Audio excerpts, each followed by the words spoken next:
All right. What's happening, y'all? Thanks for tuning in to the Crash Bang Boom podcast. I got a great guest today in Mlny Parsonz. She's the bass player and raspy, haunting soul singer of Atlanta's own Royal Thunder.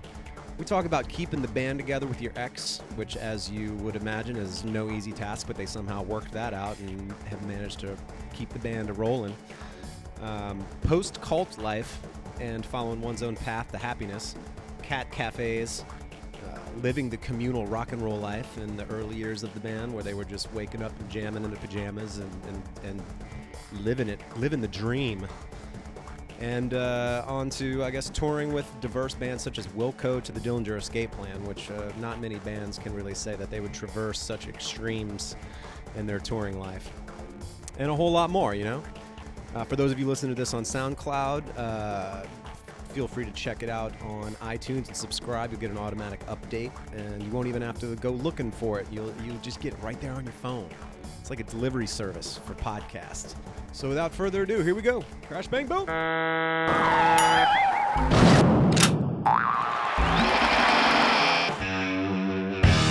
streets, my enemies, in shadows looking to see.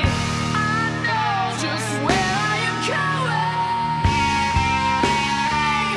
You stare there, smoke in your eyes. I can't close, my blood is the price. You know just where this is going. Oh, mother, don't you cry. This thing will pass us by. I'm sure I'll put up a fight. I know it's hard on you. I'm gonna see it through. I swear on everything.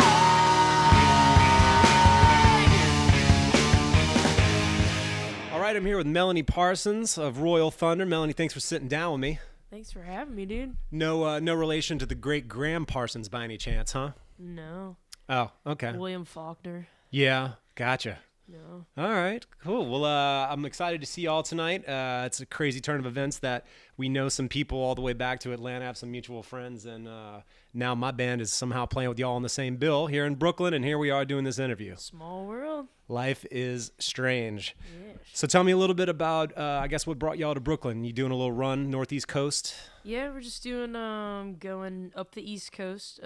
Josh and I and Maria from Spine Farm Records, we went to Europe last week and then came home for a little while. Now we're doing kind of the same thing, but now we're adding the playing aspect to it and just going up the East Coast. We did a little acoustic performance last night at BMG and then doing this tonight, doing a couple shows on the way home, but it's mostly been like press and, Gotcha. you know, waking up in the same hotel for 3 days in New York was like, this is weird. Once the like the morning crew that's like serving you breakfast is like, oh hey, how's it going? Like, fuck, we've been here for a minute. It's been awesome, but yeah, it's just like promo press stuff and some fun at the end. Cool. And then so you did the same thing in Europe as well?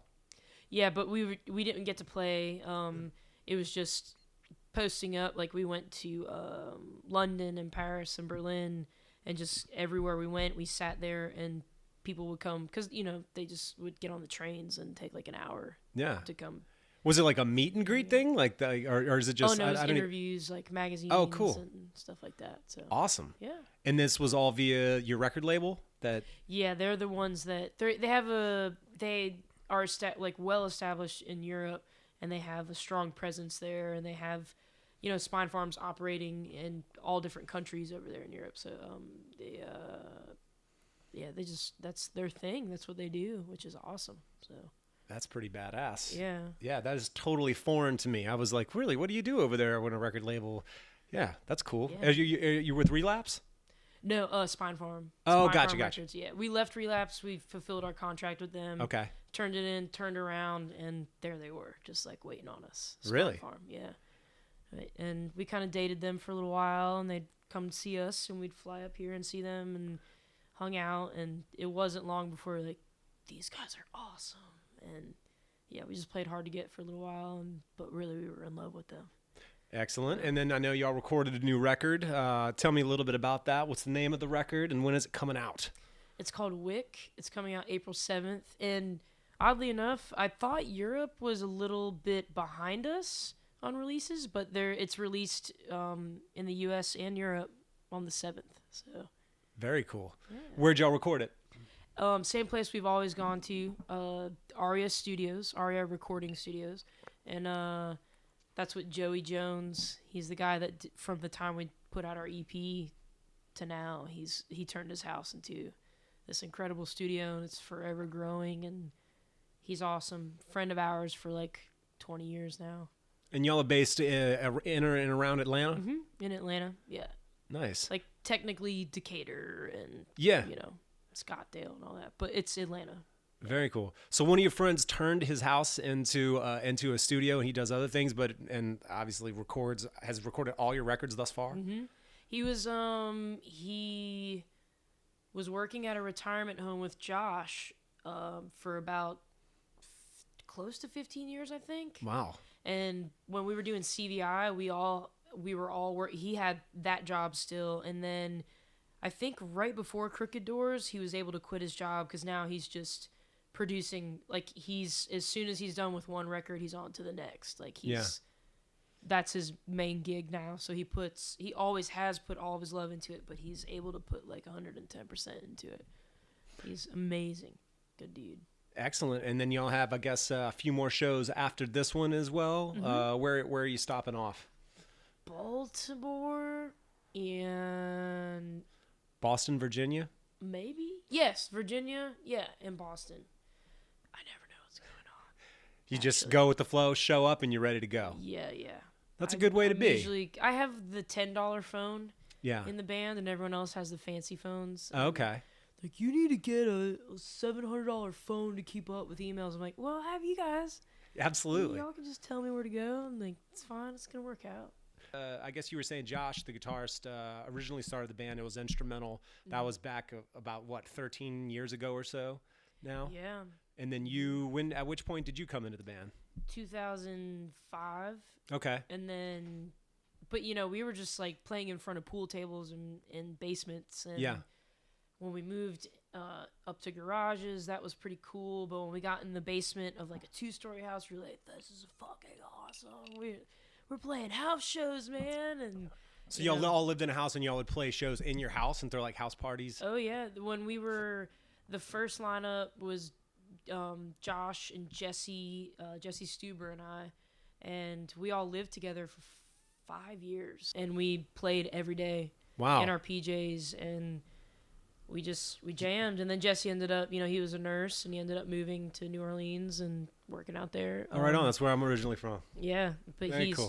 In the French Quarter. Cool. That's where he moved to, and good dude. Just had bigger plans in life, and but it was a huge part of this band being what it is today. And then we've had a couple other drummers, but very meaningful, awesome people that contributed in really special ways, like Lee Smith. And then we met Evan DePrima, our drummer now, and that's the only drummer this band's ever going to have because he's a badass. Yeah, I hear you. Yeah. Speaking of living together, you own the interesting distinction, well, a couple of which that I've read about and then know about.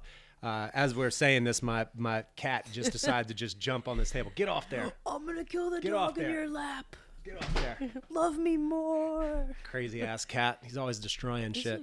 But you and I guess Josh, and it's interesting to me because I've always kept my band life and my personal life separate. Mm-hmm. I've never even dated a musician. I'm like, man, I get enough of the musician Don't thing, do just being in bands and dealing with all that drama and everything else. You own the interesting distinction of not only, I guess, being dating a musician, but in a band with a musician, and then having that relationship dissolve, but still finding a way to keep the band going forward with your ex, which is that I'm assuming that was a little trying initially, I would imagine. Not really, honestly. I mean, we got married when we were like 20 years old, something like that. Yeah. So, but we fell in love, and we've also fell in love. what I can really say about it now is that the thing that hasn't died is that we're soulmates in the sense that we're musical soulmates. Sure. And we'll always share that with one another. And, we never, our personal life, we try to keep it separate from the music. It's not a, it's just not a thing. 'Cause we've always, we've always known how to keep our personal lives and that separate. Mm-hmm. And we're still to this day family. Like that is somebody I love very much, and he loves me very much. We're family, and I love the family that I gained from that and the life experiences, and I can't be bitter about it and never will, and he won't either. But, life goes on, and we move on and go in our own directions. But the one thing I don't know how it worked. It's meant to be, clearly, because we still know how to play music. We never let that cross into it, and we protect it, and we keep it safe. And it's like, you know what? Life's happening, but that's always going to be happening on any level. So fuck it. Let's stay focused. This is what we're meant to do. We didn't start this band because we were a couple. Right. We started this band because we were two people that love music, and we connected musically. So why should it die, And it won't. And in fact, I feel like it made it stronger because we had to learn how to, dynamics a little different now. And then we figured it out. We're like, okay, cool. We got it. Awesome. Cool. You cool? Cool. Awesome. Yeah. Let's go. That's I would say that's pretty uncommon. Although unless maybe we're talking about like Rumors era Fleetwood Mac, I suppose that there was some interrelationships that dissolved around that time when they were recording the record. And if you know, like the song Dreams that Stevie Nicks wrote, she wrote that about her relationship with Lindsey Buckingham. Yeah. And it's crazy to think about that because she was straight up like writing lyrics directly pointed at her relationship and how it dissolved and this and that and the other. So that is a bizarre one for sure. Yeah. But also another interesting distinction that one could make, and I guess you and Josh both experienced it. You were in something of a cult. I guess you don't have to, without telling the entire story for those that maybe know nothing about it. What was initially? I guess you thought that this was clearly not that, but somehow it morphed into sort of this invasive cult-like environment. Yeah, I mean that's just another one of those things too, where it's kind of the thing. Like you say that, and I think of like when we were in Europe, we got out of this cab and we got to this hotel, and there was this big like sign over the hotel, and it said the past is over. Mm-hmm. And that just resonated with me, and I was like, Josh, look at that, isn't that cool? And he was like, yeah, that's fucking cool. I was like, that's awesome. And I don't know, I just kind of feel like that is what that experience is to me now. It's like that was the past and it's over. Like we've moved on from it. It's kind of like you break up with someone and maybe they're with someone else and now they're married and they have a family and there's all this stuff going on, but I don't know anything about them anymore and I don't care, and how it affected me, whatever is at this point in life kind of irrelevant, because I'm like, yeah, okay, at one point it did this thing to me and things came to the surface and I sang about them and I dealt with them and they're gone now. Like I let that part of my life go, and it was just a weird time, but would I take it back? Not that you're asking, but I'm asking myself, would I take it back? Maybe I'd cut the time I spent in half, but no, the experience was weird and good and it's weird. Certainly unique enough to, I would think, provide some inspiration lyrically, and just to have such a unique story, no matter what you extrapolate from it. I would think that would certainly inspire some unique perspectives lyrically and storytelling and everything else. Because I mean, I personally have never met someone that, was in some semblance of a culture, whatever you would call it, and then got out and could then reflect on it. Yeah, I mean, it'll fuck you up big time, but. You learn that spirituality is, I learned that spirituality is it's an individual thing, and you cut your own path. Just like everything in life, you got to cut your own path. You can't have anybody stand before you and tell you, a human being to human being, like, this is the end-all, be-all answer to all of your fucking questions and mysteries solved. Doesn't exist. Come to me. Yeah, no, it's like, who knows? Only you can know for yourself, like what you need to know. You have to reflect on that and find it yourself. Yeah, I actually find solace in not knowing. I'm perfectly fine with it, and cool, I like the idea that you know, I'm free to continuously evolve whatever my thoughts are about it. And in the end, And they should evolve. Right. Yeah. That's the idea, right? Yeah. Yeah. Has it? Did that experience affect your perception, I guess, of organized religion? Do you feel like? Man, I'm such a everybody's equal, and I don't mean that. That's not like a bullshit statement. Yeah. I just really don't. I don't think anyone should ever walk around thinking they're better than anyone else, or. So I look at it as to each his own, man. If that, you know, I know devout Christians that are like, you know, they know the Bible inside and out and everything you could but like my family, the family that I gained from, you know, being with Josh, like they're, doggy, are you trying to walk on the table? You're not cute. Get off that table. You ain't no The kitty animals are cat. going crazy. They're cute. But, you know, I know Christians, and they're awesome. And I love them, and I respect them because they love me and respect me. No, well, that's not why I love it. Regardless, I think I would. Yeah. Because they're just great people. But, no, I don't really care. Like, hey, man, just respect me. I'll respect you.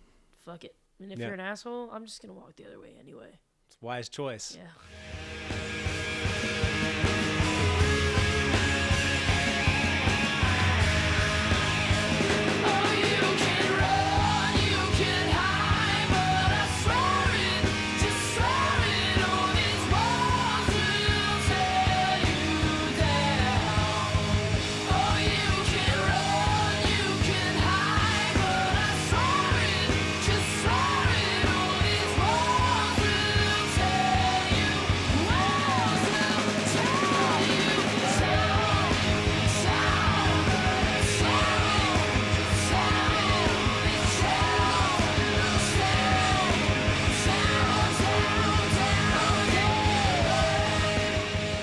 Where did you originally grow up?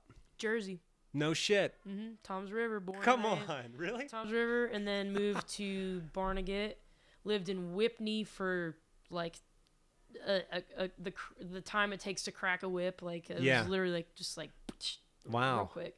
But at what age did you move? I guess how did you end up in Atlanta? 6th grade, 5th or 6th. It was to 5th Georgia. Grade. Yep, to Georgia. Okay. So Southern Yankee. Yeah. So it's all twisted in there. I never had a real strong accent, and whatever accent I think I did have, I mean, y'all is always a giveaway.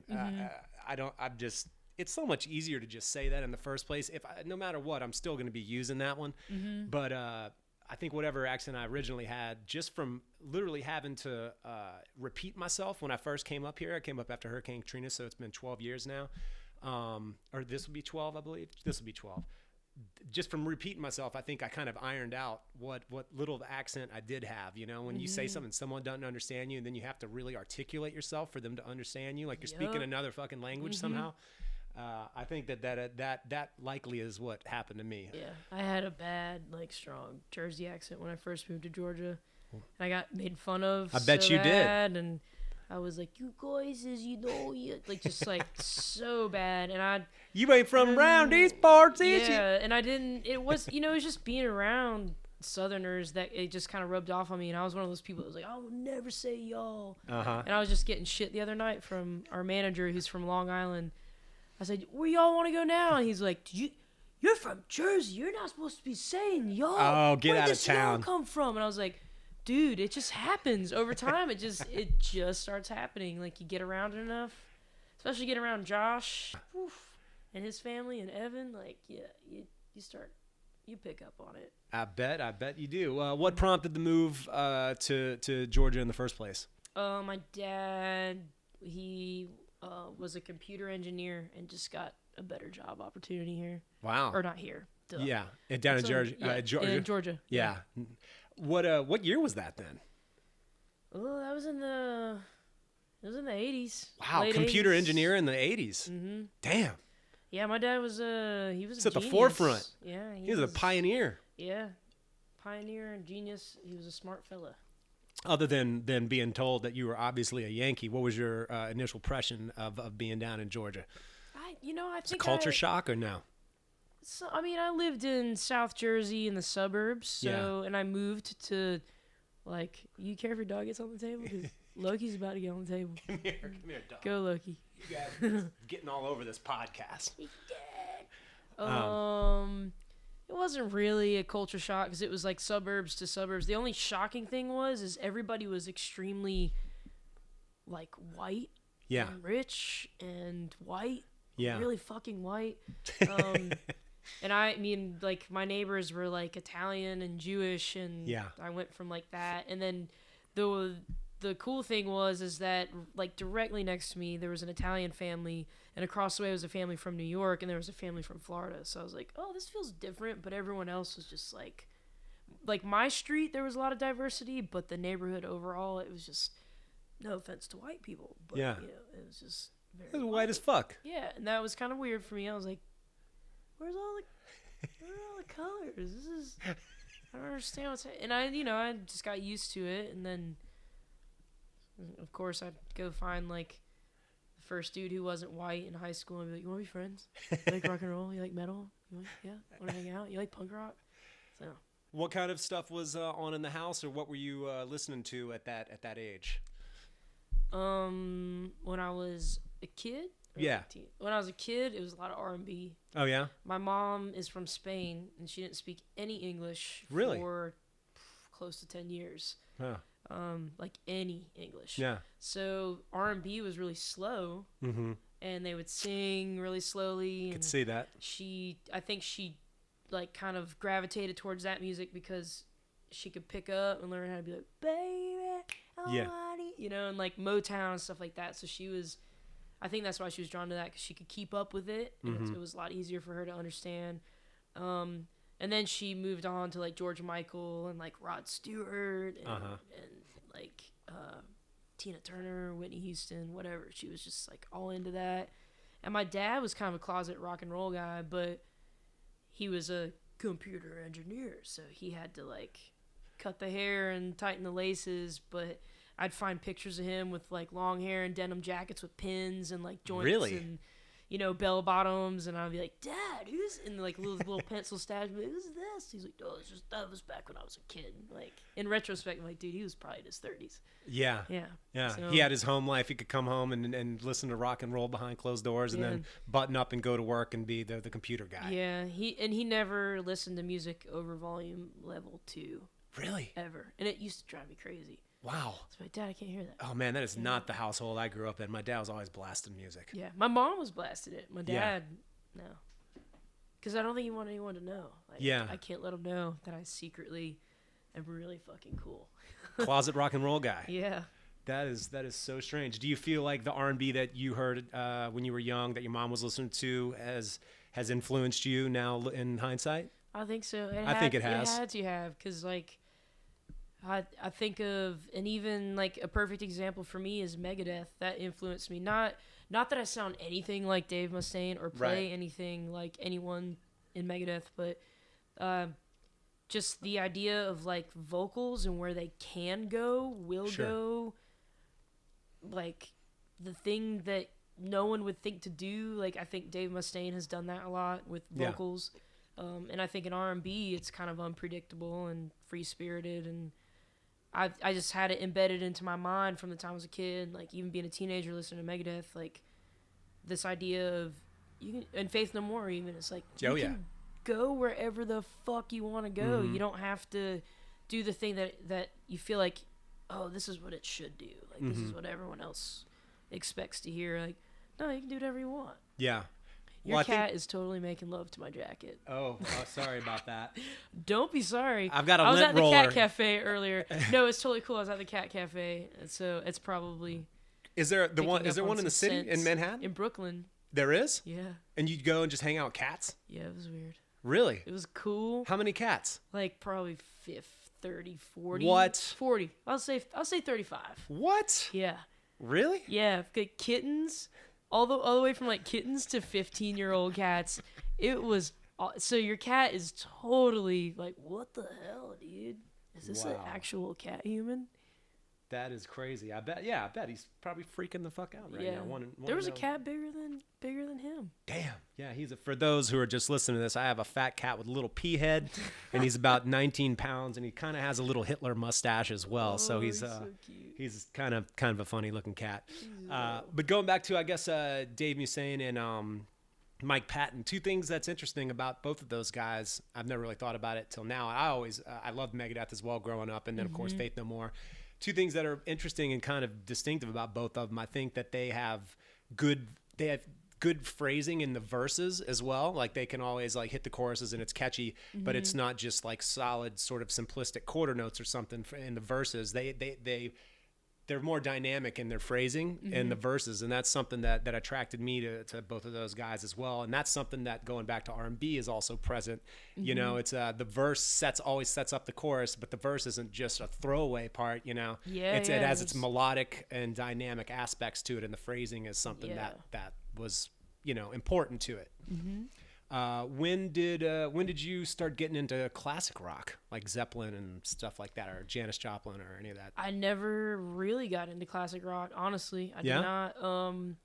Zeppelin, I kind of caught on to that just from being on tour and Josh catching on to it not even 5 years ago. Like he's kind of new to the game on that too. Interesting. So we didn't grow up on rock and roll. Like I didn't grow up, like, I couldn't name one Janis Joplin album. Wow. Like, I could not.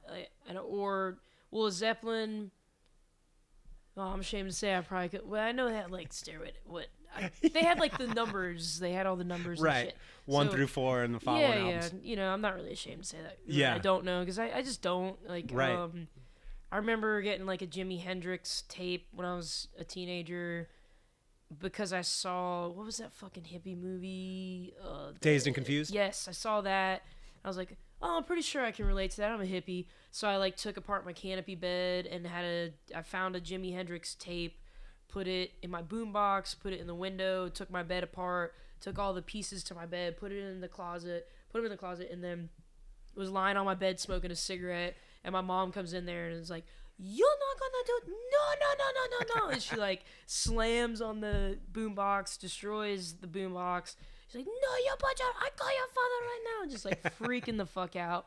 She's like, "Put that cigarette." And I'm like, I push open the screen and I put the cigarette out. I'm like, "This is stupid. I don't want a canopy anymore. I'm a hippie, Mom." Like, that's about as classic rock as I got. That's pretty classic rock. But it was brief. It was like.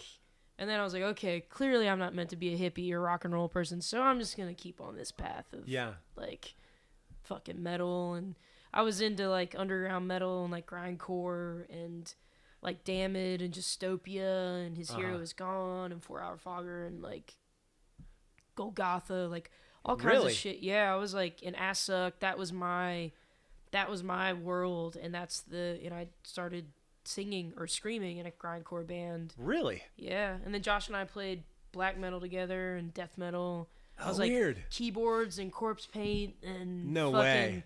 Wedge shoes, fucking 4 inches tall, and the leather like all the way up to my knees, and corsets and dreads, and just like, yeah, we were into it. That is bizarre. What was the name of the black metal band? It was The Soul's Unrest, and you can find it on YouTube too. We just no found shit. it the other day. We were laughing. Really? Yeah. How long ago was that? Early 2000. Wow. Yeah. Do you know Jason Kelly back in Atlanta? That was the free tattoo. I don't know that I do. No, he's I think we have mutual friends, like you and I and Josh or whatever. But yeah, he has a tattoo shop now. But he was the singer of that band, and he's the one that started Royal Thunder. Oh, he really? was the drummer of Royal Thunder and named it Royal Thunder. So. Oh, nice. It's a cool name. Yeah. It was mistakenly named after Bob Dylan's Rolling Thunder review tour. But he came to practice and was like, "Hey, Josh, let's call it Royal Thunder after Bob Dylan's Royal Thunder review tour." So I was like, "Cool." And he comes back the next day. He's like, "It's actually Rolling Thunder." And Josh is like, "No, we're keeping it. Royal Thunder. It's done. We're not doing the name change thing." So Royal Thunder's a good one. Yeah. It could be a rock and roll band. It could also be like a more team. top, or like even like a top shelf bourbon or something like that. I feel like, it's got many applications that work for it. I feel like it's a little girl's soccer team. It's a racehorse. See, look at this. It's something to do with wrestling and baseball. What a multifaceted name. Yeah. Yeah, you can't take that one back.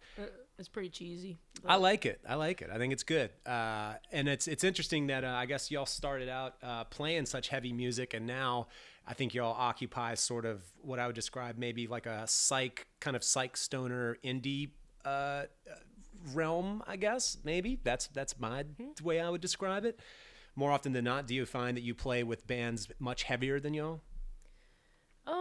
It can go either way. Sometimes they're really heavy, and sometimes they're really, like, it's just indie rock. Like, we toured with Wilco, but then we toured with Monster Magnet. Like, that's awesome. And it's like, what? How? But, sometimes we're the scary, loud, stinky band, or it works. Yeah. Yeah. But, like, the Wilco tour, we're going to scare the shit out of their fans. They're going to hate us. Was that the case? No, they were actually really, like, warm and receptive and, like, into it. And they were, like, the energy that they gave off was that, just this openness. Like, we're willing, we love Wilco. We worship Wilco. Yeah. So if Wilco has you opening up for him, then you must count for something. Yeah. Like, if they like you, then we'll like you kind of thing. Because they cool. have such a... They have a very cult strong, following as well. So I guess maybe that kind of gave you a little stamp of approval, and people were more open-minded than they would have otherwise been. I think so. I think that's what happened to us when we toured with Dillinger Escape Plan, too. They have... I didn't know y'all went out with Dillinger. Yeah, those dudes are awesome. Wilco's awesome, too. And Monster. Like, dude, all these bands that are, like, huge that we've toured with, it just blows my mind, the humility. It's like you see more ego in bands that are just kind of just getting a little bit of a fan to the flame, Sure. You see more ego in that shit than you do in these bands that have been doing it for decades. I think at that point, surely it could go both ways. I guess once you get to a certain point, maybe you don't feel like you have to prove anything, whereas maybe sometimes bands that are just starting out sort of adopt that persona, and I don't think it's genuine. I think a lot of people are just full of shit, and they think that that's something that they should do. But I always found that fucking obnoxious. Yeah. And it's like, come on, guys. We're all just playing music. At the end, like, we're all plugging in, doing this thing. We all have sound guys. We all have monitors. We all have a set list and a time that we're supposed to play. Like, what's the big fucking deal? Yes. And, like, doesn't matter how many people you're playing for or where you're playing. Just because you're playing a huge venue and you're opening up for a huge band doesn't mean tomorrow everyone's going to know who the fuck you are. Like, right. You're really nothing. Like, but we've always been aware of that. We're like, hey, man, square one all day long. Fuck it. Yeah. It's fine. Like, if we're meant to do it and good things are coming our way, then it'll just happen. You Absolutely. just got to keep doing what you do. Yeah. Going forward, any plans on the horizon other than releasing the record, and any tours that you have planned, or what's coming around the bend? Very close after we get home. I think we're home for like a week and a half, maybe 2 weeks. But we're going out with Brant Bjork. Oh, cool. And Pentagram will be on, like, literally just like maybe like 4 or 5 shows. Did you see that documentary? Yeah, I did. Holy shit. I saw that documentary, I think, I want to say like a year ago. And honestly, I don't ever listen to Pentagram. I was never... There's definitely some jams. But yeah, I mean, I quickly became familiarized with them because of the documentary, and took some time to listen to a little bit of their music. But I was like, oh, it was more interesting just to watch this human being, like, whoa. Wow. Yeah. Wow. Whoa. That's all the depths that someone can go. That was Yeah. For those that may not know what we're talking about. I'm talking specifically about the Pentagram documentary. I can't remember the name of it. In any case, it's about the vocalist of Pentagram and his descent into mental illness and drug abuse and all kinds of crazy shit. Yeah.